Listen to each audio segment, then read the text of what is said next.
Okay, I'm good. Alright everyone, if you've seen the last few videos that I've put out, you know that I'm currently doing a giveaway. I'm giving away a brand new set of iBox springs, either the Sport line or the Pro Kit. I'll let you decide. That'll be up to you. So it'll be either or, but all you got to do to qualify to enter to win the free set of springs is 1, be subscribed to my channel. So if you haven't already, make sure you hit subscribe.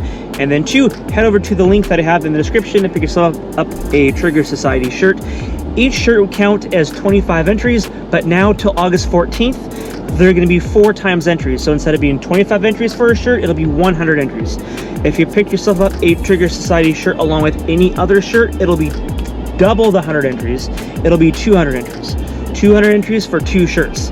So make sure you take advantage of the 4 times entries on the Trigger Society shirt, and double that if you got a second shirt on the site, would be 200 entries. That goes to August 14th. The giveaway goes until September 15th.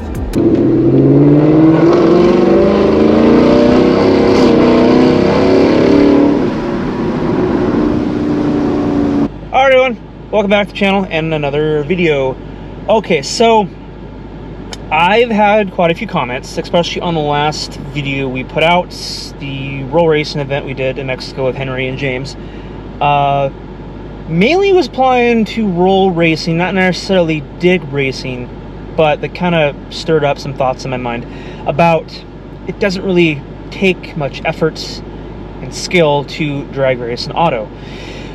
When it comes to roll racing, that's more of an accurate statement. You just put it in the gear that you want and put your foot on the gas, hit send, and you're good to go, which is understandable. Now, it does obviously require some set of skill to do that with a manual, like the GT500s, anything that's a 6-speed manual. Obviously, you know, it requires, you got to do more than just put it in drive and put your foot on the gas. Now, but when it comes to drag racing from a dig with an automatic, you got to do more. And not, this is applying specifically to the 10R80s here in the Gen 3s, because I'm using that as an example, because obviously that's what I have.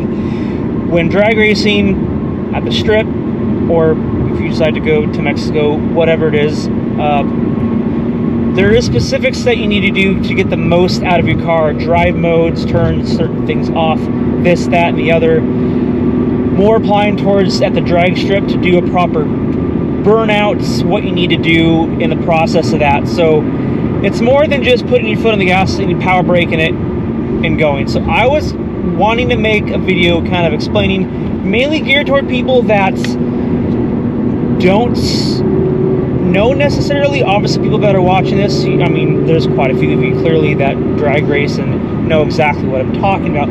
This is more geared to people that if you just bought one, you're not sure exactly what modes to do, proper steps to do a burnout, and to get back in the proper mode. So I'm going to kind of break down and explain what I prefer to do, what works best for me.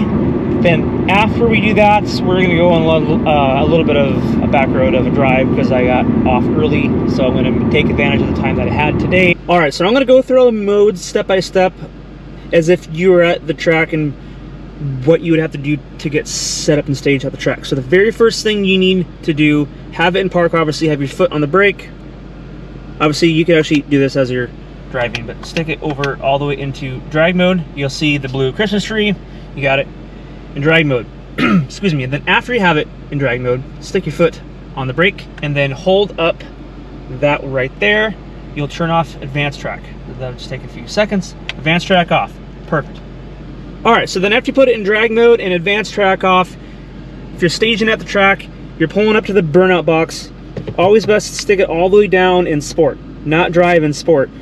You'll have better line pressure in sport combined with the drag mode. And then over here, your left toggle, you want to double tap that twice. You'll see that flashing, the first gear flashing. So then I'm not going to do it all here because clearly I'm not at the track, I'm at the street. I'm just going to just break it down and explain it to you as if I was at the track. You want to go at least half throttle, maybe 3/4 of a throttle. It doesn't need to be that long, just enough to get the tires hot and get some smoke. And then after you're done, it's always good to slowly roll through it, and then Back up, make sure everything is straight and your steering wheel is straight, because if you back up and you're not in the groove, and if you're not in line of the area that you just did, your burnout as you take off from the starting line, you're not going to get as much traction and you're not going to hook as good, because all that rubber that you just laid down, that's going to obviously help you with traction, because that combined with your hot tires from your burnout. So make sure that you're back up straight in the groove, and then put it back in sport mode. Now if you put it back in sport mode, since I did the burnout and I double tapped that, if you did that and then you kept it in sport mode, the car won't shift. You need to manually shift it. But since I double tapped that and then I put it in reverse because I backed up after doing the burnout, I went back and I put it back in sport mode. Now I'm back in there. You don't have to shift. You can stick it in sport mode, you're still in drag mode, and you just hang on and keep the car straight. You might need a pedal off the line depending on how the track is, track conditions, what kind of tires you have, etc., but you don't need to shift. Just keep that in mind when you do the burnout and you double tap that and you go back, you don't need to shift. All right, so I'm gonna, since we're gonna go on a drive here, this will be my exit out of here. So I'm on street tires. I'm on the street. So I'm not gonna do all that bullshit I just explained.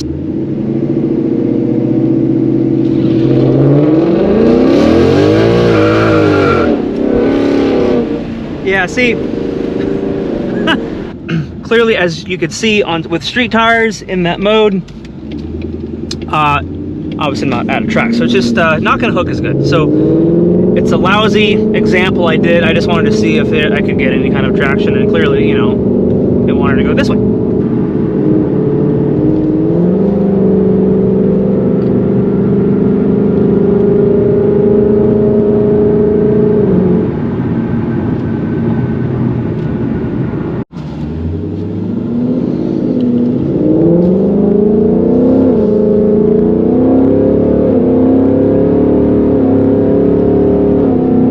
Shit. Is everything good? Man, I'm running out of antifreeze. It just overheated and it won't start. But it's empty, I just realized. But I got my wife coming. Okay. Give me some antifreeze. I appreciate it. Hey, no problem, man. No problem. Man, that sucks.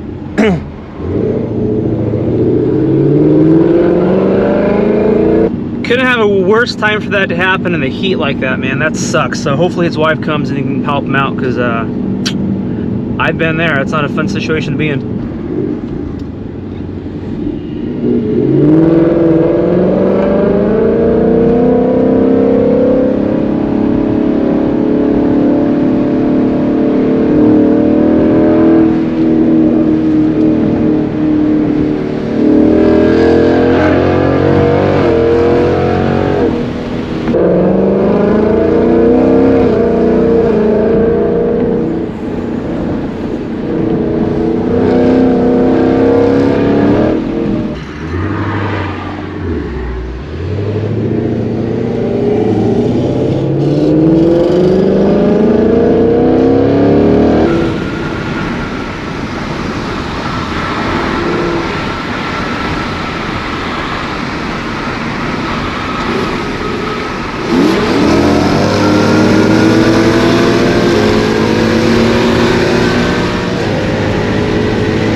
I have no idea who that guy was. I was just pulling on the road there and I saw, I think it was looked like a 2010, because it had the GT badge on the side. It didn't say 50. So that's one way that you could tell if it's a Coyote or a 4.6 on that style S197. If it says GT on the side of it, then it's the 4.6. If it says 50, like obviously it's the 50 Coyote. But I don't know, I was just on the freeway and I just saw the guy, like as you saw there, and I was curious if he was wanting to go. He wanted to do a quick roll, and he was down. That was fun. That was good. Good times. I didn't downshift or anything like I did with Henry or James. I just had it in sport mode in whichever gear I was in. But yeah. All right, well, I'm going to go ahead and conclude this one and wrap this one up. I just wanted to show what I believe is the best modes and the best route to go about taking your Gen 3 1080 to the track, and the best way to go about it to get the most out of your car at the track. So anybody that hasn't taken the car to the track, hope this might help you.